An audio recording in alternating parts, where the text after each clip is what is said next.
क्या जिन्नात वाकई बच्चों को अगवा कर लेते हैं?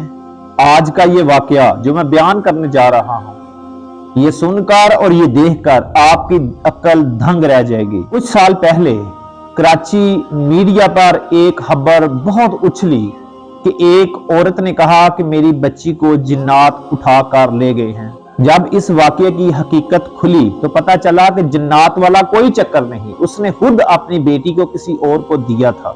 अब यहाँ पर सवाल ये पैदा होता है कि क्या जिन्नात इस चीज में मुलव्वस हो सकते हैं कि इंसानों को वो अगवा कर सकें, या महज हम अपना गुनाह या अपनी बदनामी छिपाने के लिए उन पर इल्जाम लगाकर उनको बदनाम कर रहे हैं। इस पर बात करने से पहले मैं आपको महलूके जिन्नात पर लिखी जाने वाली अल्लामा काजी बदरुद्दीन शेली हनफी मुहद्दिस की किताब में से एक वाकया नकल करके ऐसे वाकयात पर रोशनी डालना चाहता हूँ।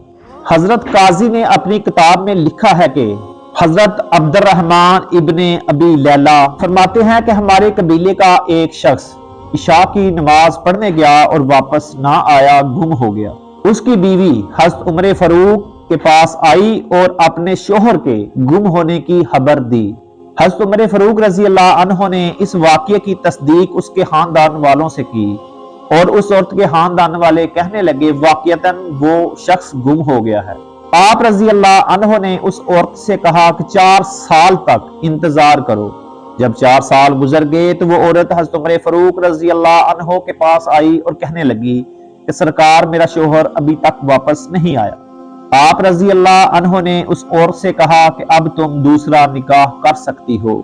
लिहाजा उस औरत ने दूसरा निकाह कर लिया। उसके बाद उसका शोहर वापस आ गया और वो मुकदमा लेकर हज़रत उमर फारूक रजी अल्लाह अन्हो की अदालत में चला गया। आप रजी अल्लाह अन्हो ने फरमाया कि ऐ शख्स तुम अजीब हो, एक तवील जमाने तक तुम गायब रहे हो और तुम्हारी जिंदगी और मौत के बारे में तुम्हारे घर वालों को कोई खबर नहीं।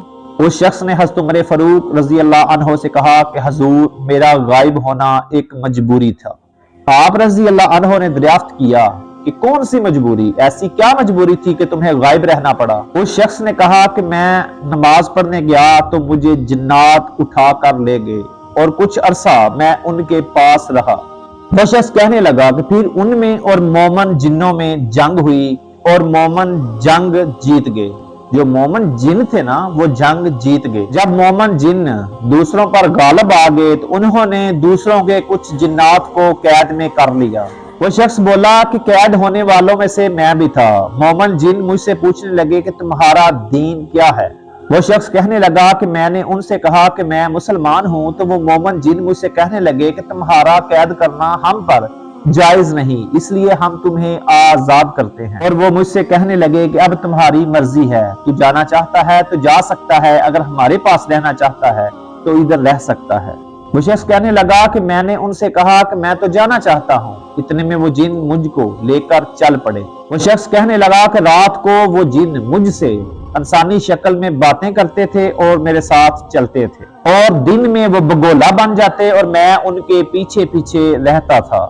आप रजी अल्लाह अन्हो ने उस शख्स से पूछा कि तू खाना क्या खाता था वहां पे? उस शख्स ने हज़रत उमर फारूक रजी अल्लाह अन्हो को जवाब दिया कि जिस हड्डी पर अल्लाह तबारक व तआला का नाम लिया जाता है वो मोमन जिन्नात का खाना है, और जिस हड्डी पर अल्लाह तबारक व तआला का नाम नहीं लिया जाता वो काफिर जिन्नात का खाना है। ये उस वक्त की हालत है जब वो शख्स काफिर जिन्नात के कब्जे में था। फिर आप रजी अल्लाह अन्हो ने उस शख्स से पूछा कि तू वहां क्या पिया करता था?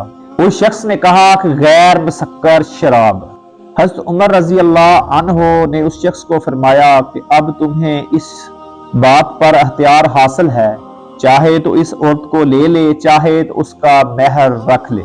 हज़रत उमर बिन खत्ताब रजी अल्लाह अन्हो के जमाने का ये वाकया इस जैसा ये मज़कूर है, उसमें भी आपने यही फैसला फरमाया था। मज़कूरा वाकया जो इस्लामी कुतब में नकल किया है, ऐसे बहुत सारे वाकयात मिलते हैं जिनसे ये मालूम होता है कि जिन्नात इंसानों को उठाकर ले जाते हैं। ये जो काफिर जिन है ना, ये पाकी पर नहीं आते, इसलिए अहादीस की किताबों में से भी हमें ये मिलता है कि हर वक्त बावजू रहे। मुसलमानों के तमाम बच्चे और बच्चियों से मेरी गुजारिश है कि खुदा के लिए हर वक्त वजू में रहा करें, पाक रहा करें, और किसी ऐसी खंडर और पुरानी जो बियाबान जगह है वहां जाने से गुरेज किया जाए। और आप सब लोगों से भी मैं ये गुजारिश करता हूं कि अपने बच्चों को शाम की अजान होने से पहले घरों में कैद कर लिया करें और उनको फिर बाहर ना जाने दिया करें जो छोटे बच्चे हैं, और बावजू रहा करें और हमेशा साफ और पाक कपड़े पहना रखा करें, क्योंकि जो साफ और पाकी की तरफ तो वो जन्नात आते नहीं, और मोमिन जिन जो बच्चों को तंग करते नहीं वो तो इंसानों को तंग नहीं ना करते। जो पकीजगी और पाकी वाली जो चीजें होती हैं, बेशक इंसान हो चाहे कोई जगह हो, घर हो, कुछ भी हो, वहां वो काफिर जिन फिर नहीं आते और मोहम्मद जिन इंसानों को तंग नहीं करते। इसलिए हर वक्त बावजू रहा करें और कपड़े जो अपने साफ सुथरे पहना करें, और हर वक्त अल्लाह के नबी सल्लल्लाहु अलैहि वसल्लम की सुन्नतों पर अमल करते रहा करें और अल्लाह तबारक व तआला को कसरत से याद करते रहा करें। और ये हकीकत है कि जिन्नात हैं और वो इंसानों को उठाकर ले जाते हैं, खासकर बच्चों को। इसलिए अपने बच्चों का ख्याल रखें। हमारी अगली वीडियो आने तक अपना, अपने प्यारों का, अपने दोस्तों का बहुत ख्याल रखें। खुदा निगहबान।